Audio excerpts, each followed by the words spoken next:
كيلو اللحمة المفرومة واقسمه على 5 أو 6 أكياس على حسب ما انا عايزة وهعمل. ده كان كيس كيلو متقسم على 5 أكياس. خدت اول كيس زي ما انت شايفه كده 200 جرام 220 حاجه زي كده يعني، بس هم كانوا 5 أكياس الكيلو.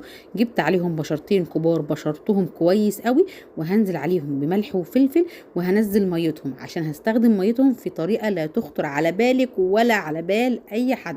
صلي على الحبيب قلبك يطيب، اعملي لايك، قولي لي رايك في الكومنتات، واكتبي لي ميزانيتك ايا كانت هي يوميه او حتى اسبوعيه او شهريه. انا اسمي سمر، عندي ولدين، بعمل ميزانيات مختلفه من 100 جنيه ل 1000 و2000 جنيه، وكلها على قد الايد هتعجبك. وطبعا اكلات من 10 جنيه لحد 100 و130 جنيه على حسب الاسعار اللي موجوده في السوق. انا هنا عملت زي ما قلت لك بصلتين كبار، نزلت عليهم بمعلقه ملح وفلفل، وهسيبهم دقيقتين في الملح والفلفل، وبعد كده هبدا اصفيهم من ميتهم زي ما انت شايفه كده. انا كنت محتاجه نص كوبايه ميه، ولازم نص كوبايه ميه. وطبعا بما اني واقفه في المطبخ بشطف ايديا واي طبق بعمله افضل. وكمان اللحمه المفرومه نزلت عليها بمعلقتين من البقسماط، بما ان المعلقه صغيره زي ما انت شايفه، فنزلت ب4 معالق، فهم برضو ما يعادلوا المعلقتين عشان الصنف اللي انا هحطه اللي مش هيخطر على بالك ولا بال اي حد.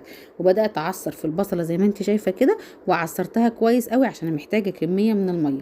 وهاخد نص كميه البصل دي على اللحمه، والنص التاني هعمل بيه صنف اضافي. برضو الصنف ده ينفع معاكي في كل حال من الاحوال، وهقول لك هينفع ازاي وليه. ولو لسه ما عملتيش اللايك اعملي اللايك، واكتبي لي يوميتك وميزانيتك ايا كانت هي ايه، والغدا بيتكلف معاكي قد ايه. الغدا ده كان مناسب ل4 افراد، وقعد كمان جزء منه للعشاء. انا هنا نزلت بنص البصلايه، وخدت ميه البصل نزلت بيها برغيف فينو.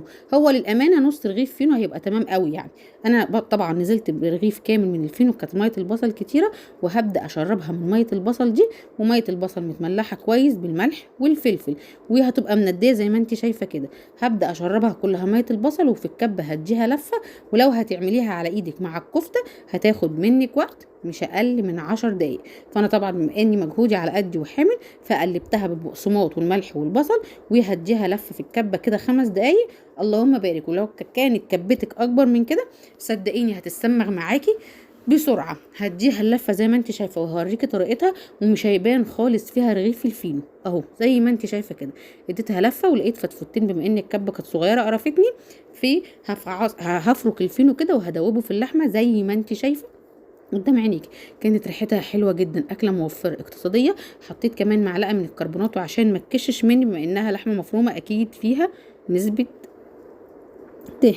وهقلبها كويس قوي، هتتسمغ وهتلزق في ايدك كده، هتلاقيها محتاجه معلقه بقسماط. هحط تاني، فانت وانت بتقلبي انت اللي هتقرري هتحتاج معلقه بقسماط تاني ولا لا.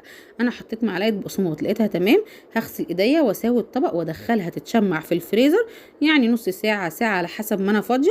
وهعمل الصنف التاني بما اني بقى انا مستعجله على الغدا، وهبدا اعمل الصنف التاني مش هياخد معاكي تفاصيل كتير. وهنعمل شويه كفته اللهم بارك. معلقه من الزبده البلدي عليها معلقتين زيت، هنزل بيهم بنص البصلايه وقرن فلفل سبايسي. وده رز بسمتي، تقدري تعمليه بالرز العادي، انا كتير بعمله بالرز العادي، بس بما ان كان عندي البسمتي عملته. وبودره الزعفران، بودره مش الزعفران، الزعفران غالي قوي، او اللون الاورنج ده، مع شويه كاري او كركم. واطلع لو هولع الرز هغطيه بميه مغليه، وهزود الميه بما انه رز بسمتي مش هياخد معايا نص ساعه هو رخ. مسافه ما صبع الكفته كده صبعيها بقى خشبه الشيش دي على ايدك زي ما انا عملت كده. اللهم بارك. ده كميه ال 200 جرام رحمه، بصي ضعفتهم الضعف ازاي. عملوا معايا 450 جرام بعد ما زودت عليهم الاضافات اللي انت شفتيها دي، بصل وفينو وبقسماط والبيكنج باودر. البيكنج باودر هيحافظ على حجمها مش هيخليها تكش. عندك صلصه هتبقى احلى، انا ما كانش عندي صلصه، فنزلت بمعلقه من دبس الرمان وسويتها